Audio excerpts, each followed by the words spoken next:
thing, Yeah. but because they are fulfilling a needed Service to the state. I mean, does that make sense? I mean, that would be a good thing, but the only way it will work is if the state really cared. But by the fact that the state is not really caring about the individual that's coming out of the prison system, you know, we can throw the political smoke screens all we want to and pretend or make believe that we care. But in reality, look at the things that are in place. Look at the structure. Look at the systems that are in place. The mouth will say we care, but the systems that are in place is indicative of the fact that we don't care. We don't care what happens to you. You get out. You know, if you find a job, you're fine. When if you don't, so what? You know what I'm saying? And there's companies out here that, you know, give people an opportunity. I mean, come on, don't continue to penalize people. Help these people to contribute to society. And, you know, because we sit up, like you said, Dr. Haney, we sit up, it costs the state of Tennessee money to incarcerate people. And there are a lot of people that are incarcerated now that really don't need to be incarcerated. They could be out here contributing to society if society will remove some of these roadblocks out of the way and some of these stumbling blocks, some of these obstacles, and allow these people to come out and become productive members of our society. That's what it's all about. It's about helping people. You know, the families need to help. You know, churches need to get involved and help. I mean, Chief Ron Surpass, he always calling out to the church community, shows up at the IMF and wants the community help, you know, help the crime and all that stuff. But yet when you call them, they don't respond and stuff like that. You know, I had people try to rob a few of the people in my recovery ministry house, called the police. They pointed out the guys, but because they found out these guys had came out of prison, they checking their ID cards, man. I mean, that's sickening right there, man. You know, that's enough, man, to make you want to fight right there. You call somebody to report a crime against you, and then they taking your ID, sitting in the police car, and running a record check on you, man. You know what I'm saying?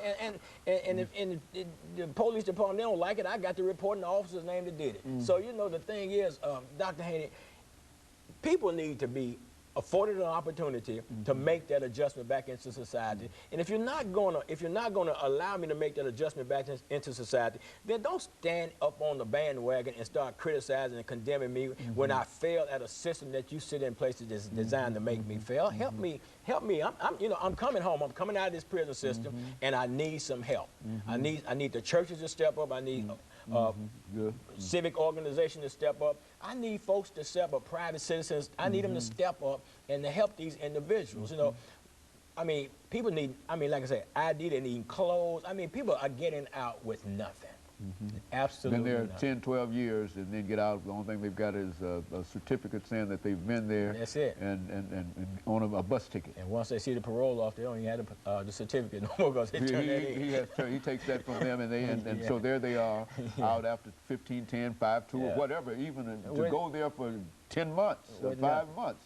And then to come out under those kind of situations would be quite difficult. But I would imagine if you've been there for 8 or 10, 12 years and then have to come out under those kind of, it's sort of a frightening kind of thing, Absolutely. I would imagine. You come out with nothing, and it's a shame.